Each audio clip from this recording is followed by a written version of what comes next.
तो hello guys, आज मैं आपके लिए लेके आ चुका हूँ एक नई सीरीज जिसका नाम 10,000 वर्ल्ड है, क्योंकि मैं आपके लिए एकदम लेटेस्ट एपिसोड लेके आया हूँ। लिन फेंग अपने घर से बाहर निकलता है और बोलता है कि अंकल, क्या आपको अच्छा नहीं लग रहा मुझे यहाँ पे जिंदा देखकर? सुंगरू कहता है कि ओल्ड मैन ने तुम्हें सब कुछ बता दिया है। लिन फेंग तभी उससे बोलता है कि क्या बताया है, इस बात को अपने मुंह से भी बता दो। इस बात को सुन के सिया सुंगरू बहुत ही ज्यादा गुस्सा हो जाता है और बोलता है कि तुम्हारे पास जो भी ट्रेजर है वो मुझे दे दो, नहीं तो तुम अभी जिंदा नहीं बचोगे। लिन फेंग कहता है, अच्छा, इसी तरह आपने मेरे फादर को भी ऐसे ही लूटा था। बात को सुनकर सिया सुंगरू बहुत ही ज्यादा गुस्सा हो जाता है और बोलता है, अगर ये ओल्ड मैन मेरे बीच में नहीं आता तो मैं अभी अपने प्लान में कामयाब हो जाता। और इसी के साथ वो अपने अटैक तैयार करते हुए लिन फेंग पे फेंक देता है, लेकिन लिन फेंग उसके अटैक को बहुत ही आसानी से रोक देता है। लिन फेंग की पावर देख के सिया सुंगरू और वो लड़की बहुत ही ज्यादा हैरान हो जाती है और फिर लिन फेंग उससे बोलता है कि अंकल, आप ये सब क्यों कर रहे हो? फिर वो अंकल कहता है, बात को सुनकर उसका अंकल कहता है कि बेवकूफ नेफ्यू, तुम्हें पता नहीं है कि सालों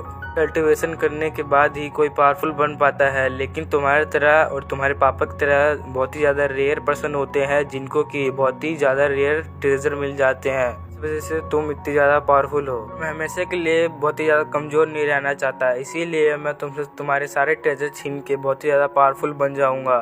मैंने तुम्हें एक पोजन भी दिया है जो कि स्पिरिचुअल लोटस के टैक्ट में आते ही वो अपना असर 10 गुना ज़्यादा कर देता है। तुम्हारे मरने के बाद तुम्हारे सारे ट्रेजर मेरे पास चले जाएंगे। मैं इस कल्टीवेशन वर्ल्ड का सबसे ज़्यादा पावरफुल पर्सन बन जाऊंगा। और इसी के साथ वो अपनी पावर को रिलीज कर रहा होता है। तुमने मेरे फादर को बस इस मामले से ट्रेजर के लिए मारने की कोशिश की थी। इस बात को सुन के सुंगरू बोलता है कि हाँ, तुम भी अब मरने वाले हो। मानता हूँ कि तुम्हारे फादर लिन शाओटियान बहुत ही ज़्यादा पावरफुल थे और कल्टीवेशन में बहुत ही बड़े एरिया जीनियस थे, लेकिन उनके सामने कुछ भी नहीं था, बस मामले से एक कीड़ा था। अगर वो चाहते तो वो कुछ ट्रेजर दे के मुझे पावरफुल बना सकते थे।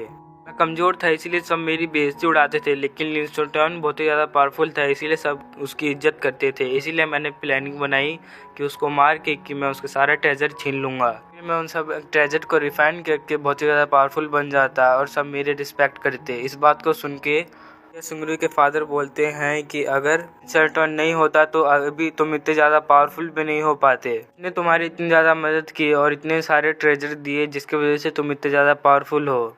करके वो खांसने लग जाते हैं। तभी उनको संभालते हुए लिन फेंग उनको एक मेडिसिन खिला देता है। मेरी पावरफुल होने के बाद तो मैं तो पहले से ही टैलेंटेड था, मैं आसानी से इस लेवल पे अचीव हो सकता था। तभी लिन फेंग बोलता है, मैंने मेरे फादर को पॉइजन दिया। जब वो अपने पॉइजन का इलाज करने के लिए गॉड बेस में गए तो तुमने सबको बता दिया। बात कुछ तुमने सबको बता दिया। सुंगरू हमें जब देता है। इस बात को सुन के लिन फेंग को बहुत ही ज़्यादा गुस्सा आ जाता है। मैं अपने फादर का बदला अंकल को मार के लूँगा। इस बात को सुन के उसका अंकल कहता है कि बेवकूफ़ नेफ्यू, अब तुम्हारे बॉडी में बहुत सारा पॉइजन फैल गया होगा जिस वजह से अब तुम मरने वाले होंगे। लेकिन लिन फेंग सारे पॉइजन को बाहर निकाल देता है जिसको कि लिन फेंग ने पॉइजन फ्लावर में बदल दिया होता है।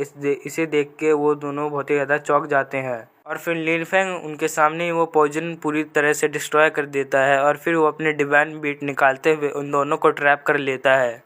उस डिवाइन बीट में से एक फॉर्मेशन निकलती है और वो दोनों को कैद कर लेती है और उनके ऊपर बहुत ही ज़्यादा खतरनाक वाला ग्रेविटी प्रेशर डालने लग जाती है। सिया सुंगरू अपने पावर को यूज़ करने की कोशिश करता है लेकिन अपनी पावर को यूज़ नहीं कर पाता है। लेकिन तभी लिन फेंग अपने फायर लोटस को बाहर निकाल लेता है और उसके अटैक से सिया सुंगरू को बहुत ही ज़्यादा घायल कर देता है।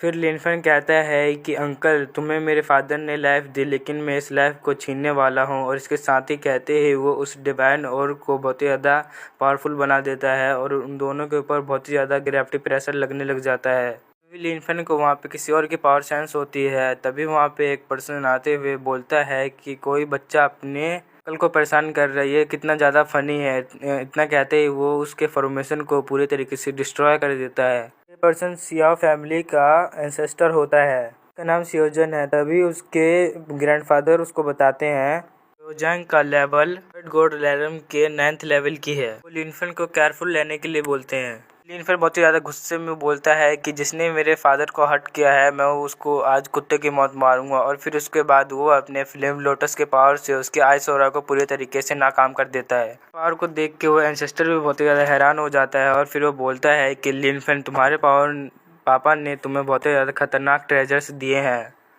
इसे तो देख के मैं भी चौंक गया। लिन फेंग कहता है कि क्या तुम्हें भी ये ट्रेजर चाहिए? अगर तुम्हें चाहिए तो आके मेरे पास से ले जाओ। बात को सुनकर उसके बगल का एंसेस्टर उसके अटैक करने के लिए जा रहा होता है, लेकिन सियाओजिंग उसे मना कर देता है। बस तुम्हारे लिए एक ऑफर है, अगर तुम मेरी सियाओ फैमिली में शामिल हो जाते हो तो तुम्हें कोई भी परेशान नहीं करेगा और तुम्हें अपने आधे ट्रेजर भी देने होंगे। लिन तभी बोलता है कि अगर मैं तुम्हारे इस ऑफर को नकार दूं तो क्या कर लोगे। फिर वो बोलता है कि अगर तुमने इस ऑफर को नकारा तो तुम्हें तो पता ही है कि तुम्हारे फादर वर्ल्ड गॉड रेलम के बस 6 रेलम पे थे, लेकिन मैं 9th लेवल पे हूँ। जब वो मेरा कुछ नहीं बिगाड़ पाए तो तुम क्या बिगाड़ लोगे मेरा।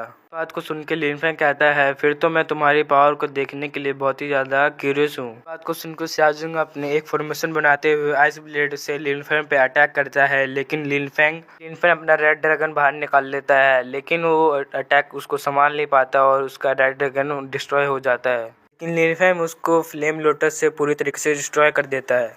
पावर प्रेशर से सियाओजिंग के दोनों एंसेस्टर बहुत ही ज़्यादा पीछे हो जाते हैं। इस पावर को देख के सियाओजिंग बहुत ही ज़्यादा हैरान हो जाता है। वो बोलता है कि क्या इस लिन फेंग के पास वो गॉड लेवल का ट्रेजर है। इस चीज़ को देख के सिंगरू बहुत ही ज़्यादा परेशान हो जाता है और फिर वो उस एंसेस्टर के पास जाते हुए बोलता है कि हमें इसको जल्द से जल्दी मारना ही होगा। अगर आप सोचिए, अगर आपको ट्रेजर मिल जाए तो आप बहुत ही ज़्यादा पावरफुल बन जाओगे। इस बात को सुन के जो बोलता है कि जल्दी से जाओ और ट्रैप फॉर्मेशन को एक्टिवेट कर दो, जिस वजह से लिन फेंग यहाँ से भाग ना पाए। और फिर वो तीनों मिलके ट्रैप फॉर्मेशन को एक्टिवेट करने लग जाते हैं। फिर वो तीनों आखिरकार उस फॉर्मेशन को सेट कर लेते हैं। चीज़ को देख के लिन फेंग के ग्रैंडफादर बहुत ही ज़्यादा परेशान हो जाते हैं, लेकिन लिन फेंग उसे अपने स्पेस पोर्टल में रख देता है। तब तक मैं इन सबको मार नहीं देता जब तक आप बाहर नहीं निकलोगे। फिर सियाओजिंग अपने पावर का यूज करते हुए पर एक रेड मून को समन कर लेता है और फिर वो उसका यूज करते हुए लिन फेंग पे अटैक कर देता है। इस चीज को देखते ही लिन फेंग अपने 10,000 स्वॉर्ड को समन कर लेता है और उससे उस रेड मून पे अटैक कर देता है, जिससे कि उस रेड मून में क्रैक आने लग जाता है। इस चीज को देख के सियाओजिंग और सियाओजिंग बहुत ही ज्यादा परेशान हो जाते हैं। तो बोलते हैं कि लिन फेंग के पास इतने ज्यादा पावरफुल ट्रेजर कैसे आ सकते हैं, और फिर लिन फेंग अपनी निर्वाणा स्वॉर्ड को समन कर लेता है उन पर अटैक करने के लिए।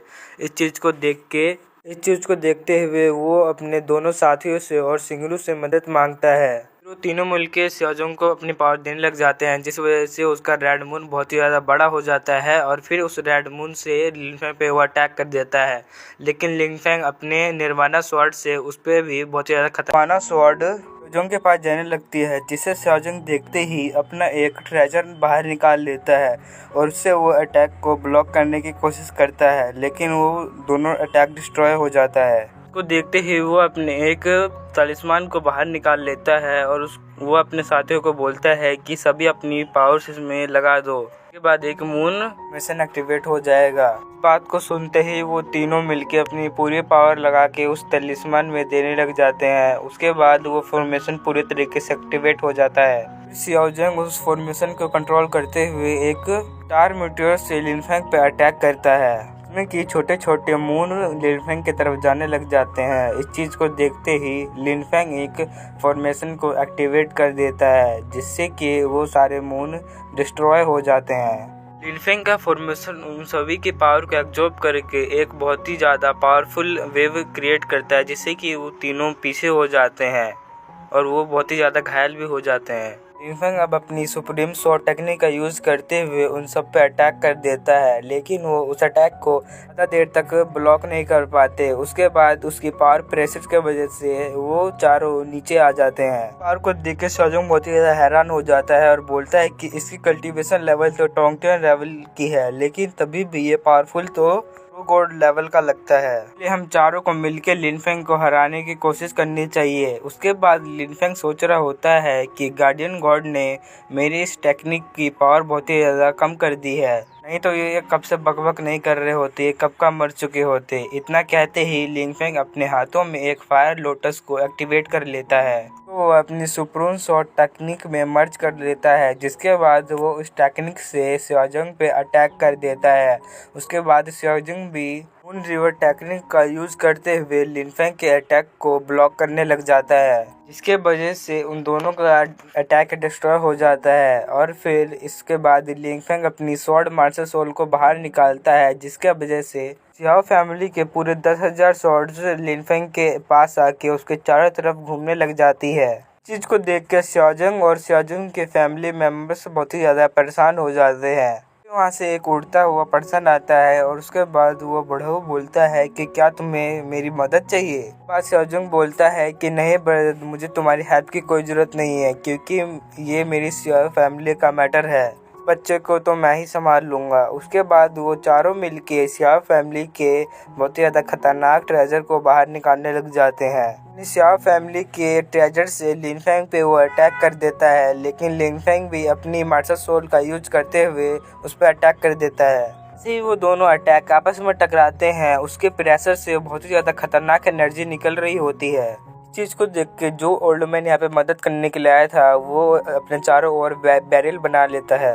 तभी वहाँ पे एक खड़ा हुआ मार्क्समैन बोलता है कि बच्चा तो बहुत ही ज़्यादा पावरफुल है। तभी दूसरा मार्क्समैन बोलता है कि हाँ, तुमने बिल्कुल सही बोला, हमने सोचा था उससे भी ज़्यादा ये पावरफुल है। अगर ये बच्चा यहाँ पे नहीं मरा तो हमारे यहाँ पर आना पूरी तरीके से वेस्ट हो जाएगा। अभी वहाँ पर सियाओ सुंगरे बोलता है लिनफेंग को, अब तो तुम मुझे हरा ही नहीं सकते क्योंकि हमारी फैमिली ट्रेजर की मदद से हमारी पावर ट्रू गॉड रेलम के आसपास की हो गई है। कहकर वो अपनी बहुत ही ज़्यादा पावर को उसमें डालने लग जाता है। इससे कि लिनफेंग का स्वॉर्ड मास्टर सोल डिस्ट्रॉय हो जाता है और वो लिनफेंग की तरफ जाने लग जाता है। चीज़ को देख के लिनफेंग अपने फ्लेम लोटस को बाहर निकाल लेता है और वो फ्लेम पेटल का टेक्निक यूज करते हुए अटैक को डिस्ट्रॉय कर देता है। चीज़ को देख के सियाजुंग बहुत ही ज़्यादा गुस्सा हो जाता है और फिर वो गुस्से में कहता है कि लिनफेंग, क्या तुमने मेरे पावरफुल अटैक को डिस्ट्रॉय कर दिया तो क्या सोच रहे हो, मुझसे जीत जाओगे? रुको, अभी मैं तुम्हें बताता हूँ, सब्र करो। कहते ही वो अपने एंसेस्टर को बुलाने लग जाता है। तभी आसमान से एक लाइटनिंग धरती पे आके गिरती है जिसमें से कि एक एंसेस्टर का क्लोन बॉडी बाहर निकल के आता है। एंसेस्टर की पावर ट्रू गॉड रेलम के बराबर की होती है। इस चीज़ को देख के जो एडमन आए थे वो बहुत ही ज़्यादा हैरान हो जाते हैं। फिर वहाँ पे एक खड़ा हुआ मार्क्समैन बोलता है कि क्या सियाजुंग लिनफेंग को हराने के लिए अपने एंसेस्टर स्पिरिट को यूज करेगा? अगर ये एंसेस्टर स्पिरिट थोड़ी सी भी डैमेज हो गई तो फिर ये दोबारा से अपने खतरा आने पर इसको नहीं बुला पाएगा। अभी वहाँ पे दूसरा मार्क्समैन खड़ा हुआ बोलता है कि अगर लिनफेंग को इस एंसेस्टर बॉडी ने हरा दिया तो उनको इतने ज़्यादा ट्रेजर मिल जाएंगे कि उनको कभी इसकी ज़रूरत ही नहीं पड़ेगी। सियाजुंग अपने मास्टर के पास जाते हुए बोलता है कि मास्टर, इस बच्चे के पास इतने ज़्यादा पावरफुल ट्रेजर्स है कि आप इस पावरफुल ट्रेजर को देख के बहुत ही ज़्यादा हैरान हो जाओगे, और इसीलिए आप इसको हराने में हमारी मदद करिए प्लीज़। अगर इस बच्चे के सारे ट्रेजर्स हमें मिल जाएंगे तो हमारी फैमिली बहुत ही ज़्यादा पावरफुल हो जाएगी। आपके ऐसा करने से हमारी फैमिली भलाई में चली जाएगी। अभी वो एंसेस्टर लिनफेंग के पास जाते हुए बोलता है कि बच्चे, तुम्हारे पास जो भी ट्रेजर्स है और तुम्हारे इनहेरिटेंस है वो सब मुझे दे दो तो तुम मारे जाओगे। इसको कहते ही वो टेक्निक का यूज करते हुए आसपास सभी चीज़ों को बर्फ में जमा देता है और उस एंसेस्टर के पावर की वजह से लिनफेंग का फ्लेम लोटस भी पूरी तरीके से डिस्ट्रॉय हो जाता है। फिर वो एंसेस्टर बहुत सारे आइस ब्लेड का यूज करते हुए लिनफेंग पे अटैक कर देता है, लेकिन लिनफेंग उसको बड़ी आसानी से ब्लॉक कर देता है और फिर लिनफेंग बोलता है कि तुम्हारे पास इतनी ही पावर है। चीज़ को सुन के वो एंसेस्टर बहुत ही ज़्यादा गुस्सा हो जाता है और फिर उसके बाद वो बहुत सारे आइस स्वॉर्ड से लिनफेंग पे अटैक कर देता है। फिर लिनफेंग उससे बचने के लिए यहाँ वहाँ भागने लग जाता है, लेकिन वो स्वॉर्ड उसका पीछा कर रही होती है। जंग चिल्लाते हुए बोलता है कि तुम हमारे सामने सरेंडर कर दो, ये तुम्हारे पास बस आखिरी मौका है, तो तुम बहुत ही ज्यादा बुरी मौत मरोगे। बात को सुन के लिनफेंग बहुत ही ज्यादा गुस्सा हो जाता है और फिर वो अपने डीमन मास्टर सोल को बाहर निकालते हुए उसके सारे अटैक्स को डिस्ट्रॉय कर देता है। फेंग की डीमन मास्टर सोल की पावर देख के उनसे की फटके हाथ में आ जाती है। उसकी पावर ट्रू गॉड रेलम से भी ज्यादा की होती है। चीज को देख के वो सभी लोग बहुत ही ज्यादा परेशान हो जाता है और फिर लिनफेंग उन सबको चिल्लाते हुए कहता है, यहाँ पर तुम में से कोई भी जिंदा यहाँ से भाग के नहीं जा पाएगा, इसीलिए तुम मरने के लिए तैयार हो जाओ। फिर लिनफेंग अपने एक डीमन फिंगर से एंसेस्टर पे अटैक कर देता है और उस अटैक को अपने तरफ आते हुए देखकर वो अपने एक आइस ड्रैगन को उस अटैक पे भेज देता है। लेकिन डेमोनिक फिंगर जैसे ही उस आइस ड्रैगन के पास आती है वैसे ही वो आइस ड्रैगन डिस्ट्रॉय हो जाता है। उसके पावर प्रेशर से सभी लोग बहुत ही ज्यादा घायल हो जाते हैं। सियाजुंग वहाँ से भागने की कोशिश तो करता है, लेकिन लिनफेंग उनको भागने नहीं देता और उनको 50 पैसे से वहीं पे रोक देता है। लिनफेन अपने स्पेशल स्वॉर्ड से उन सब पे अटैक करने के लिए तैयार हो जाता है, लेकिन तभी वहाँ पे एंसेस्टर वापस से आ जाता है और फिर वो अपनी सारी पावर्स अपने फैमिली ट्रेजर में लगा देता है और फिर वो अपनी फैमिली ट्रेजर्स को यहाँ पे समन कर देता है। लेकिन इस बात से लिनफेन को बहुत ही ज़्यादा गुस्सा आ जाता है और बोलता है कि तुम बाज नहीं आओगे, और फिर वो अपने रेड ड्रैगन को समन कर लेता है। और जैसे ही वो रेड ड्रैगन उस फैमिली ट्रेजर के सामने आता है, वो रेड ड्रैगन उस ट्रेजर को ही पूरी तरीके से निगल लेता है। इस चीज़ को देख के वो एंसेस्टर बहुत ही ज़्यादा हैरान हो जाता है और फिर वो लिनफेंग पे अटैक करने की कोशिश करता है, लेकिन लिनफेंग अपनी डेमोनिक ऑरा की वजह से उसे एक ही जगह पे फ्रीज कर देता है। लिनफेंग वापस से बहुत सारे स्वॉर्ड्स को समन कर लेता है और फिर वो स्वाजुंग पे अटैक कर देता है और उस अटैक से बचने के लिए वो एक बैरियर बना लेते हैं, जिससे कि वो थोड़ी देर तक तो उस अटैक से बच पाते हैं। और वो उनका बैरियर बहुत ही गंदे तरीके से टूट जाता है और फिर वो स्वॉर्ड उसके अंदर चली जाती है और एक स्वॉर्ड तो उस लड़की को लग जाती है जो लिनफेंग को पॉइजन देने के लिए गई थी, और इसका चैप्टर यहीं पे खत्म हो जाता है। और एक अटैक तो सिया सुंगरी को लगता है, जिसके वजह से उसकी पूरी जिंदगी की कल्टीवेशन डिस्ट्रॉय हो जाती है। इस अटैक की वजह से स्वाजुंग और उसके दोनों साथी बहुत ही ज्यादा घायल हो चुके होते हैं। फिर उसके बाद लिनफेंग अपनी डेमोनिक ऑरा को उस एंसेस्टर के पास भेज देता है और उसको चारों तरफ से कैद कर लेता है। इस बात से वो एंसेस्टर स्पिरिट बहुत ही ज़्यादा घबरा जाता है और फिर वो बोलता है कि अपनी सिया फैमिली को इस तरह से डिस्ट्रॉय होते हुए नहीं देख सकता एक डीमन के हाथों। फिर वो एंसेस्टर अपने आइस स्टॉर्म से उस अटैक को डिस्ट्रॉय करने की कोशिश करता है, लेकिन इस बात से लिनफेंग को और ज़्यादा गुस्सा आ जाता है और फिर वो उसके अटैक को अब्जॉर्ब कर लेता है। फिर लिनफेंग जैसे ही उस एंसेस्टर को मारने के लिए जा रहा होता है, लेकिन तभी आसमान में बहुत सारे डिवाइन क्लाउड फैलने लग जाते हैं और फिर उसके बाद वहां से एक आवाज़ आती है कि मैं एक डीमन को अपने स्पिरिचुअल डोमेन की शांति भंग नहीं करने दूंगा, मैं यहाँ पे एक डीमन को तबाही मचाने नहीं दूंगा। और फिर वो बहुत ही तेजी से एक डिवाइन थंडर लिनफेंग की तरफ आ जाती है, जिसके बचने के लिए लिनफेंग एक बैरन बना लेता है, उस अटैक को ब्लॉक करने लग जाता है। इस चीज को देख के स्वाजुंग बहुत ही ज्यादा खुश हो जाता है और चिल्लाते हुए कहता है कि अब तो मेरी फैमिली की मदद गार्डियन गॉड भी कर रहे हैं और अब तो मेरी सिया फैमिली को जीतने से कोई भी नहीं रोक सकता है। अभी वहाँ पे एक ओल्ड मैन सोचने लग जाता है कि इस लिनफेंग को रोकने के लिए गार्डियन गॉड खुद आए हैं। लिनफेंग डिमोनिक वर्ल्ड का कोई डीमन तो नहीं है। दूसरी तरफ लिनफेंग उस अटैक को डिस्ट्रॉय कर देता है और फिर गार्डियन गॉड बिना देखे ही लिनफेंग पे दूसरा अटैक भी कर देते हैं। जैसे ही वो अपनी आंखें खोलते हैं और जैसे ही वो लिनफेंग को देखते हैं, वो अपने अटैक की दिशा को बदल लेते हैं, जिस वजह से लिनफेंग को वो अटैक नहीं लगता है। दूसरी तरफ लिनफेंग सोच रहा होता है कि गार्डियन गॉड मेरे से बहुत ही ज़्यादा पावरफुल है, अगर मैं यहाँ पे रुकता हूँ तो गार्डियन गॉड मुझे बहुत ज़्यादा घायल कर देगा, सिया फैमिली के लोग मुझे मार देंगे, इसीलिए मुझे यहाँ से भागना ही होगा। फिर लिनफेंग एक वर्ल्ड पोर्टल को खोलते हुए वहां से भागने लग जाता है। इस चीज को देख के सिया फैमिली के एंसेस्टर लिनफेंग पे अटैक कर देते हैं। फिर लिनफेंग एक स्टोन ड्रैगन को समन कर लेता है और उस एंसेस्टर के अटैक को डिस्ट्रॉय कर देता है। चीज को देखते ही दूसरा एक ओल्ड मैन अपने एंसेस्टर को बुला लेता है और फिर वो एंसेस्टर लिनफेंग पे एक भाले से अटैक कर देता है और फिर लिनफेंग वर्ल्ड पोर्टल में चला जाता है, जिसका पीछा करते करते वो भाला भी लिनफेंग का पीछा कर रहा होता है। फिर लिनफेंग अपनी स्पीड को बढ़ाते हुए उससे भागने की कोशिश तो करता है, लेकिन फिर वो भी उसका पीछा करने लग जाती है। फिर लिनफेंग अपनी स्पीड को स्लो कर देता है और उस अटैक से बच जाता है और फिर वो एक्सपायर जैसे ही मुड़ती है वैसे ही वो वर्ल्ड पोर्टल के दीवार पे लग जाती है, जिस वजह से वहाँ पे एक बहुत ही बड़ा क्रैक लग जाता है। इस वजह से वहाँ पे एक दूसरा वर्ल्ड पोर्टल भी खुल जाता है। फिर लिनफेंग अपने आप को बैलेंस करने की कोशिश तो करता है, लेकिन वो अपने आप को बैलेंस नहीं कर पाता और उस वर्ल्ड पोर्टल में गिर जाता है और जो वहाँ बाहर वर्ल्ड पोर्टल बना था वो बहुत ही ज़्यादा तेज ब्लास्ट से फूट जाता है। तभी सिया फैमिली का एक एल्डर बोलता है अब तो लगता है कि लिनफेंग मर ही चुका है। तभी दूसरा एल्डर बोलता है कि इस खतरनाक अटैक से तो लिनफेंग को मर जाना चाहिए, लेकिन अगर वो बाय चांस बच गया तो वो बहुत ही ज़्यादा पावरफुल बन जाएगा कुछ ही सालों में। अगर वो बच गया तो फिर अपनी सिया फैमिली तो ख़त्म होना पक्का ही है। अब ये दुआ करो कि वो उस ब्लास्ट में मर ही गया हो। दूसरी ओर सिया फैमिली का एंसेस्टर गार्डियन गॉड से बोल रहा होता है मास्टर आप आज टाइम पे आ गए, जिस वजह से आज मेरी सिया फैमिली बच चुकी है। इसके लिए मैं आपका दिल से शुक्रगुजार हूँ। जो वहाँ पे जो दूसरा एंसेस्टर आया था, फिर वो बोलता है, मास्टर आपके वजह से हमारे स्पिरिचुअल डोमेन में जो शांति है वो बनी रहती है। दूसरी तरफ गार्डियन गॉड बहुत ही ज़्यादा परेशान होता है और फिर वो सोच रहा होता है आखिर वो बच्चा करना क्या चाहता है। जब भी मैं किसी काम के लिए आता हूँ वो हमेशा मेरे से मिल जाता है।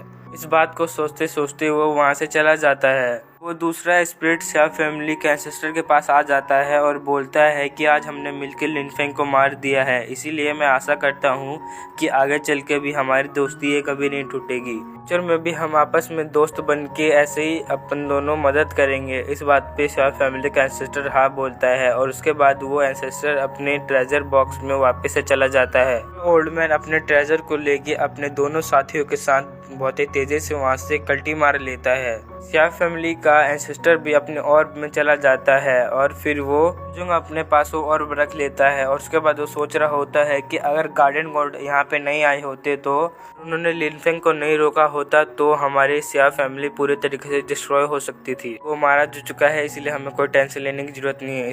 जी मैंगा उसको ग्रैंडफादर और लिनियो और सुप्रीम एंडलर को दिखाया जाता है, जहाँ पे कि वहाँ पे एक सोल्जर आ जाता है भागते हुए और उनसे बोलता है लिन फेंग मारा गया। इस बात को सुन के जी मैंगा बहुत ही ज़्यादा हैरान होती है। फाइट के दौरान लिन फेंग बहुत ही ज़्यादा घायल हो गया था और फैमिली के एक अटैक से वहाँ पे बहुत ही बड़ा वर्ल्ड पोर्टल खुल गया, जिस वजह से वो उस पोर्टल में गिर गया या फिर वो उस पोर्टल का प्रेशर संभाल नहीं पाया होगा और मर गया होगा। बात को सुनकर जी मैंगो परेशान हो जाते हैं, लेकिन तभी सुप्रीम एंडलर बोलते हैं कि उस वर्ल्ड पोर्टल को लिन फेंग ने खोला होगा क्योंकि उसके पास वेट गेट टेक्निक है। वो सोल्जर बोलता है कि उस एंसेस्टर ने बहुत ही ज़्यादा पावरफुल टेक्निक का यूज किया था, इस वजह से लिन फेंग उस अटैक से नहीं बच सकता है। लिन्यू कहता है कि लिन फेंग को उस अटैक से कुछ खास फर्क पड़ा नहीं होगा। अगर उस अटैक से वर्ल्ड स्टॉर्म ओपन हो गया होगा, उस वजह से लिन फेंग घायल हो सकता है। वर्ल्ड स्टॉर्म बहुत ही ज़्यादा खतरनाक होती है और वो किसी भी कल्टीवेटर को कोई से भी रेला में भेज सकती है, इसलिए हमें लिन फेंग को खोजने की कोशिश करनी चाहिए।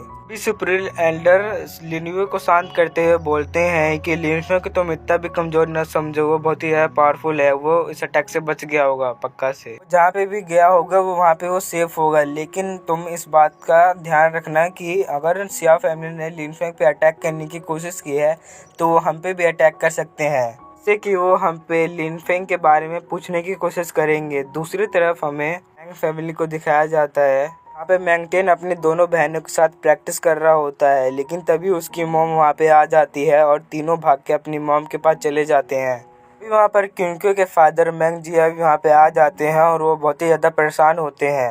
मैंगटियन को बताते हैं कि गोफेंग को कुछ हुआ है। फिर मैंगटियन बोलता है कि गोफेंग को क्या हुआ है अंकल, तो बहुत ही ज़्यादा पावरफुल है ना, उनको क्या हो सकता है। वह बोलता है कि गोफेंग का असली नाम लिन फेंग है, वो गुसन कॉन्टिनेंट का शाओटुयान का बेटा है। उससे सियाओ फैमिली और गोंगसुन फैमिली में लिन फेंग के ऊपर अटैक किया है, तब से लिन फेंग गायब है।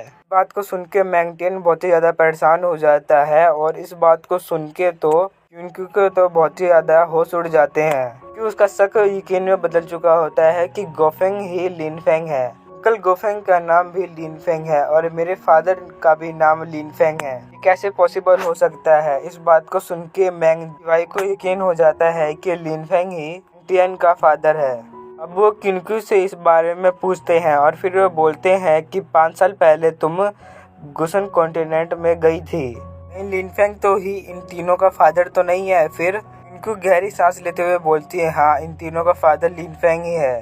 बात को सुन के उसके फादर बहुत ही ज़्यादा हैरान हो जाते हैं। दूसरी तरफ मैंगटियन बहुत ही ज़्यादा खुश हो जाता है और फिर वो सोच रहा होता है कि मुझे स्टार्टिंग से ही लग रहा था कि मैं उनके साथ कनेक्टेड हूँ, मेरे फादर तो बहुत ही ज़्यादा औसम है। इस बात को सुन के मैंगटियन की दोनों बहनें रोने लग जाती है और बोलती है कि मैंगटियन को अपने फादर से मिलने का मौका मिल गया, लेकिन हमें ये मौका नहीं मिला, लेकिन हमारे फादर तो मिसिंग है। इस बात को सुन के केनको उन दोनों को गले से लगा लेती है और बोलती है कि सारी गलती मेरी है कि मैं टाइम रहते कोई भी एक्शन नहीं ले पाई, इसलिए तुम मुझे माफ़ कर दो। अगर मैं चाहती तो मैं तुम्हें लिन फेंग के पास लेके जा सकती थी, लेकिन मैंने ऐसा नहीं किया। इस बात को सुनकर मैंगटियन की दोनों बहनें जोर जोर से रोने लग जाती है और फिर बोलने लग जाती है वो अपने फादर से दोबारा कभी नहीं मिल पाएंगे। इस बात को सुनकर मैंगटियन बोलता है कि रोना बंद करो, हमारे फादर बहुत ही ज्यादा पावरफुल है, हमारे फादर को फाइट में कोई भी हरा नहीं सकता, इसलिए रोना बंद करो। दोनों को परेशान होने की कोई जरूरत नहीं है, फादर वहाँ जहाँ पे भी होंगे सेफ होंगे, वो जल्दी ही वापस लौटेंगे। हमारे फादर बहुत ही ज्यादा पावरफुल है और उनके पास बहुत ही ज्यादा खतरनाक टेक्निक्स है, जिस वजह से उन्होंने ट्रू गॉड लेवल के बंदों को भी मारा है, इसलिए उनका यहाँ पे कोई भी कुछ नहीं बिगाड़ सकता है। तभी मैंग जी भाई बच्चा बिल्कुल सही कह रहा है, मैंने लिन फेंग की पावर को अपनी आंखों से देखा है, इसमें वो बहुत ज़्यादा पावरफुल है, इसीलिए हमें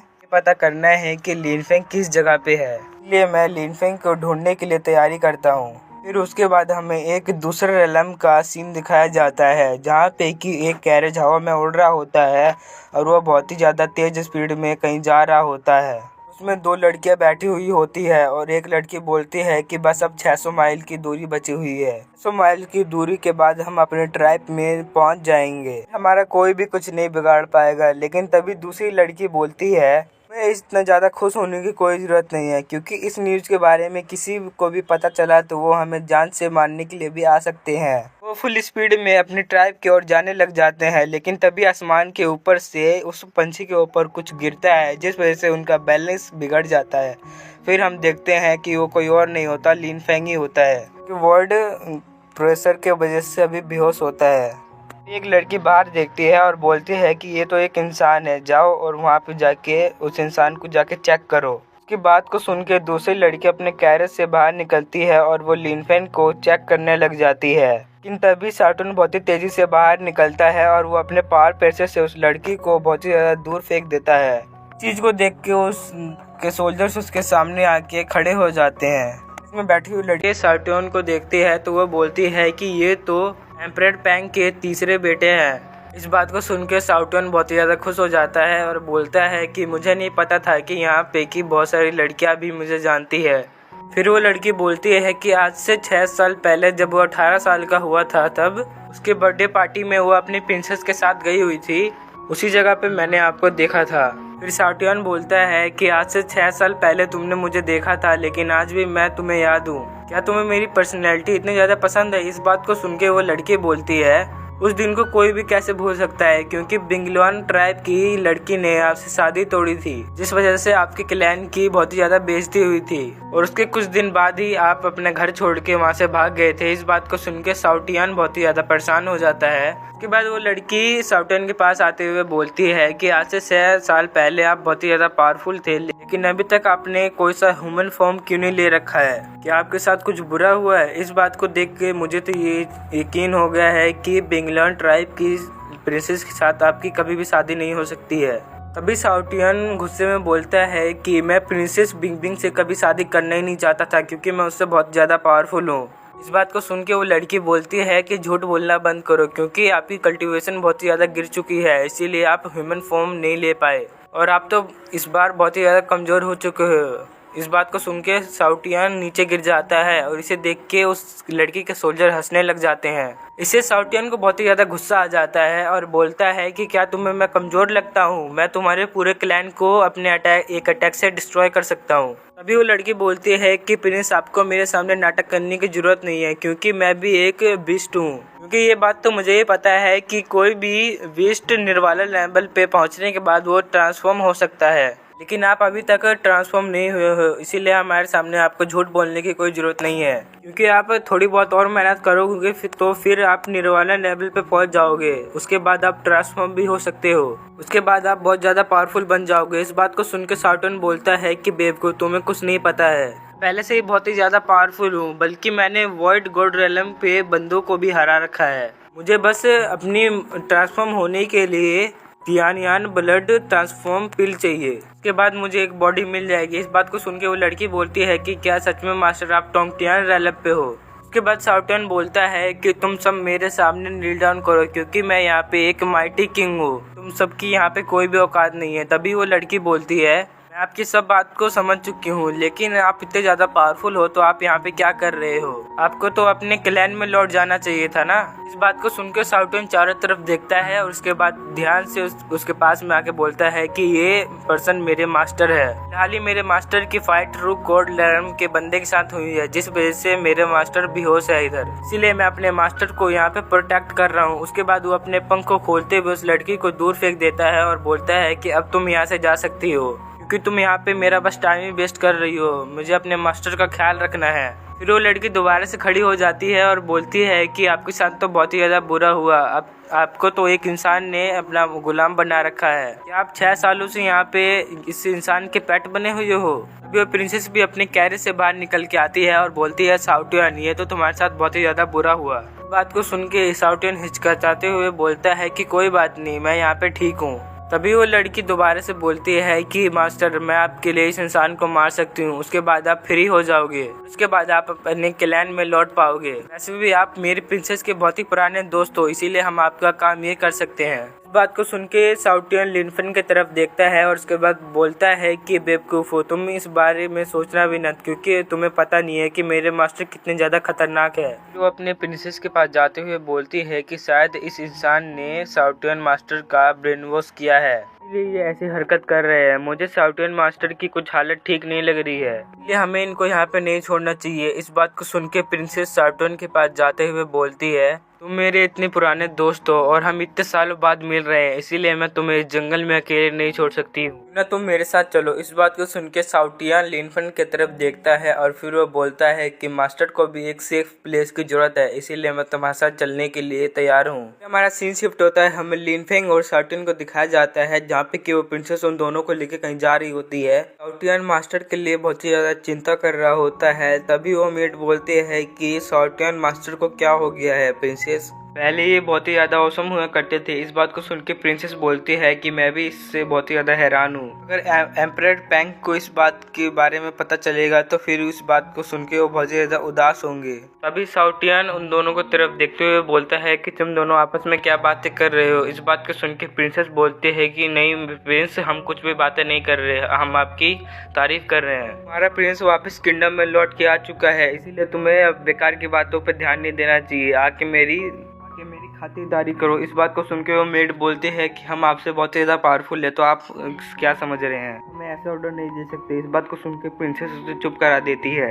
फिर प्रिंसेस साउटियन से बोलती है कि आखिर आप अपने मास्टर से कैसे मिले? इस बात को सुन के साउटियन बोलता है, ये बहुत ही ज़्यादा लंबी कहानी है, इसीलिए मैं इसको बाद में सुनाऊंगा। इस बात को सुन के बोलती है कि हमें अपने ट्राइब में पहुंचने के लिए अभी बहुत ज़्यादा समय लगेगा, जब तक तुम अपनी कहानी सुना दो। इस बात को सुन के साउटियन अपनी कहानी उसको सुनाने लग जाता है बिल्कुल डिटेल में। कहानी सुनने के बाद वो मेड बोलती है कि टोटल के फाइट करने की वजह से आपकी रियल बॉडी डिस्ट्रॉय हो गई, उसके बाद इस इंसान ने आपको अपना गुलाम बना लिया, आपके साथ तो बहुत ही ज़्यादा बुरा हुआ है। अभी साउटियन बोलता है कि तुम्हें उदास होने की जरूरत नहीं है, क्योंकि बस मुझे एक जानवान ब्लड पिल खाना है, उसके बाद मुझे अपनी रियल बॉडी मिल जाएगी। अभी हमें एक बंदे को दिखाया जाता है जो कि उसी गैरेज का पीछा कर रहा होता है। हमें गैरेज का सीन दिखाया जाता है जहाँ पे कि साउटियन की बात सुन के उस मेड को नींद आ रहा होता है। अभी साउटियन बोलता है कि क्या तुम मेरी बेइज्जती करने की कोशिश कर रहे हो? तुम्हें मैं एक चीज बताना चाहता हूँ कि अगर जैसे ही मुझे अपनी वापस से बॉडी मिल जाएगी, फिर मेरी ईगल ट्रैप्स रैलम का सबसे ज्यादा पावरफुल क्लैन बन जाएगा। वो मेड बोलती है कि आपकी लाइफ तो बहुत ही ज्यादा मुश्किल से भरी हुई है, एक इंसान ने आपको अपना पालतू पेट बना रखा है। अभी साउटियन बहुत ही गुस्से में बोलता है कि मैं अपने मास्टर के खिलाफ एक भी शब्द नहीं सुनूंगा, क्योंकि जब मेरी सोली बची हुई थी, मेरी बॉडी डिस्ट्रॉय हो गई थी, तब मास्टर ने अपने ब्लड लाइन पावर से एक न्यू बॉडी बनाई थी जिसमें कि मैं अभी तक जिंदा हूँ, नहीं तो मैं कब का मर चुका होता। जो पर्सन उस कैरेज का पीछा कर रहा होता है वो उस पर एक बहुत ही खतरनाक अटैक कर देता है और वो कैरेज गिर जाता है। फिर उसके बाद उसकी मेड और उसके सोल्जर्स बाहर निकल जाते हैं और जैसे ही वो मेड उनको देखती है वो बहुत ही ज़्यादा परेशान हो जाती है और बोलती है, प्रिंसेस ये तो फैंटम क्लैन के बंदे हैं और इनमें से 2 की तो टिवेशन टोंगटियान रैलम की है, हमें यहाँ पे क्या करना चाहिए? इस बात को सुन के प्रिंसेस बोलती है कि हमें परेशान होने की कोई ज़रूरत नहीं है। वो प्रिंसेस बोलती है कि मिस्टर तुम्हारी प्रॉब्लम क्या है, तुमने हमारे ऊपर अटैक क्यों किया? फिर उसकी बात सुनने के बाद वो बंदा बोलता है, जी मुझे पता चल गया है कि आपको लॉर्ड लिटियान का पर्पल ऑर्ब मिल चुका है कि गॉड लिटियन पे सारा अधिकार हम ट्राइब वाले का है, तो आप ये चीज नहीं लेके जा सकती हो। अभी प्रिंसेस बोलते हैं कि बेवकूफ, तुम्हें ये नहीं पता कि जिसको भी पहले ट्रेजर्स मिलता है उसी का ट्रेजर होता है।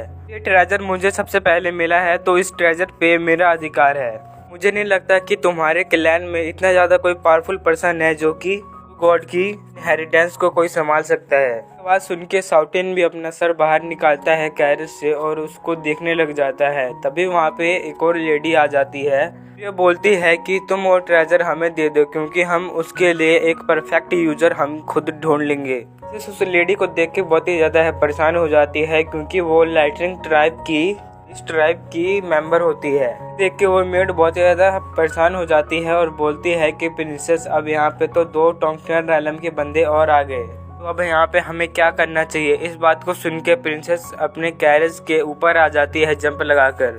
साउटिन से बोलते हैं कि प्रिंस, आप यहाँ से अपने मास्टर को लेके भाग जाओ क्योंकि यहाँ पे बहुत ही ज्यादा खतरनाक बैटल होने वाली है। साउटिन सोचने लग जाता है कि क्या इसने भी कहा कि मैं भाग जाऊँ, मैं इतने कमजोर लोगों को देख के यहाँ से भागूंगा। वो प्रिंसेस अपने कुंगलवान ट्राइब का एक ट्रेजर बाहर निकाल लेती है, अटैक करने के लिए तैयार हो जाती है। तभी लाइटनिंग बीस्ट प्रिंसेस लिंगसेंग, आपको क्या लगता है आपके फैमिली ट्रेजर क्या बस आपके ही पास है? उसके बाद इतना कहते ही वो दोनों अपना फैमिली ट्रेजर्स बाहर निकाल लेते हैं। उसके बाद वो अपने पावर उसमें डाल लेते हैं जिस वजह से उन दोनों के एंसेस्टर वहाँ पे समन होने लग जाते हैं। वो दोनों एंसेस्टर वहाँ पे आ जाते हैं और इन दोनों एंसेस्टर को देख के वो प्रिंसेस बहुत ही ज़्यादा घबरा चुकी होती है। गैरेज में बैठ के साउटिन ये सब आराम से देख रहा होता है और इसी के साथ हमारा आज का एपिसोड खत्म हो जाता है। Thanks for watching.